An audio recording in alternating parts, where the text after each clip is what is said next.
Hi guys, let's go ahead and get started on our spiral review for today.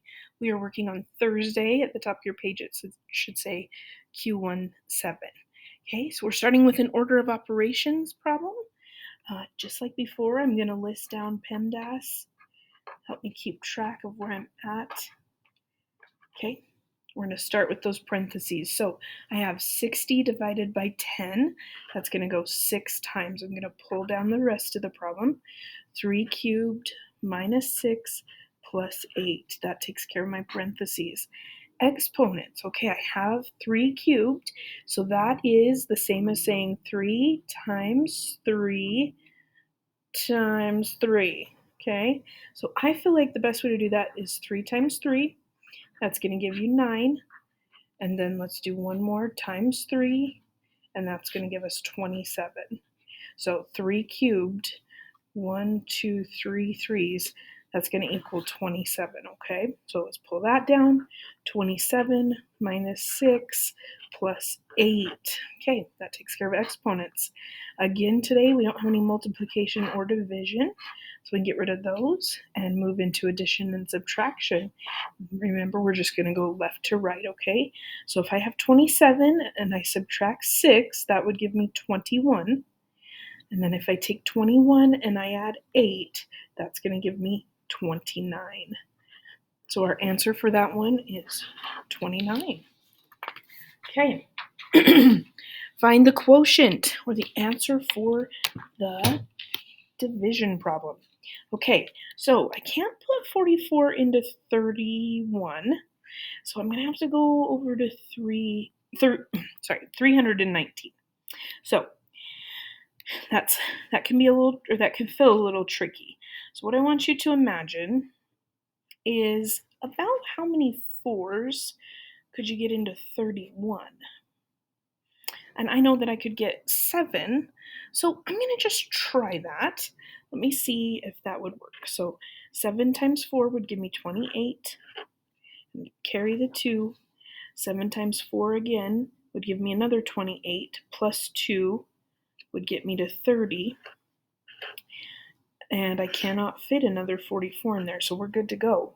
So 9 minus 8 is 1. 1 minus 0 is 1. And we're left with 11. Can't put 44 into 11, so let's pull down our 0. Once again, why don't we think about how many 4s could I get into 11? Okay, and I know I could get 2. 2 times 4 would give me 8. Another 2 times 4 would give me another 8.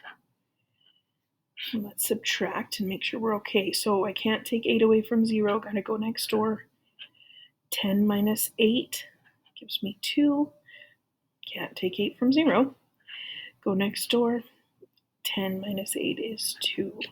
All right. So I can't get 44 into 22 either.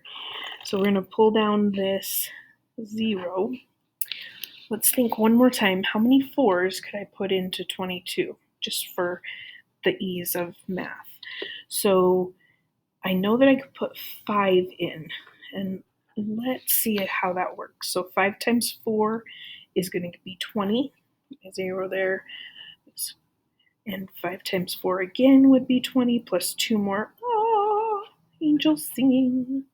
Subtract, that's going to give me 0. So quotient for that problem is 725. All right.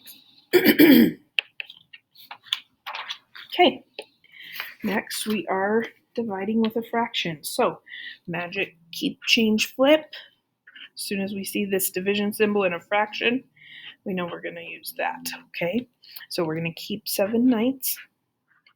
We're going to change the division symbol to a multiplication, and we're going to flip what would be 4 over 1 to 1 over 4. Okay. 7 times 1 is 7. 9 times 4 is 36. And I know that 7 goes into 35, so it can't evenly go into 36. So that is our simplest form of that fraction. Okay, so this next question says, on 34 acres of land, there are a total of 8,942 trees. If the trees are spread out evenly, how many trees are on each acre of land? Okay, so I wrote down what I felt like was important from this word problem. So we have 34 acres of land, and there are 8,942 trees. And we want to divide that up evenly to see how many is on each acre. Okay? So I can't put 34 into 8, of course, but I can put it into 89. And if I think about how many 3's I could put into 8, it would be 2. So why don't we try that? 2 times 4 is 8, and 2 times 3 is 6. 9 minus 8 gives me 1. 8 minus 6 gives me 2. And since that's smaller, that must have been the right one. Okay, so we're going to pull down 4. Let's think again. How many 3's can I put into 21? Well, I know I can put 7, but this is a little more than 30, and this is not a whole lot more than 210. So I actually think I better try 6. Let me see how that goes. 6 times 4 is 24. Carry the 2. 6 times 3 is 18. 19, 20. Okay, yep, I wouldn't have been able to fit one more 34 in there, so that's good. Oh, I do not even have this down. I apologize. Okay, so when we subtract, we are left with 10. That's not enough, so we got to bring this 2 down. Okay, and I think I'm going to try 3 into 102. Let's see how that goes. 3 times 4 gives me 12. Oh, we're off to a good start. And 3 times 3 is 9, plus 1 more is 10. Woot! Okay, so on each acre of land, there would be 263 trees. Wow, that's a lot of trees. But an acre of land's pretty good size, so that could happen. Okay, now find the quotient again. So we're doing another division problem. Lots of them today. So let's set this up in standard algorithm. Okay, and you probably remember we can't have any decimals out here. So we're going to have to bump this guy into here because we just can't have him out there. And if we bump it on the outside, we're going to bump it on the inside, okay? So our new problem really would look like 8 into 744. And I think I'm a little more comfortable with that way. So let's see how this goes. Okay, I can't put 8 into 7, but I can put it into 74. And I know that 8 times 9 is 72, which is really close.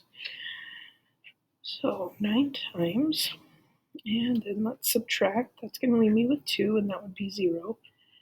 I'm going to pull down this 4. Oh, nice. 8 goes into 24 3 times. So what looked like kind of a, maybe a little bit of a scary problem really didn't turn out to be too bad at all. And our answer is 93. Okay, so this next one says every 3 days Seth goes to the grocery store. His best friend Brian goes every 5 days. On what day will they both go to the store on the same day? Now, they're not asking like Monday, Tuesday, Wednesday. They're asking what number day would they both show up to the store at the same time. So we could do this a couple of ways. We could either find the least common multiple, or we could set up like a ratio table. Seth, he goes every 3 days, and Brian, he goes every 5 days. Okay? And let's skip count until we see if we get like to a similar day. Okay, so if we skip count, Seth's going to go 3, 6, 9,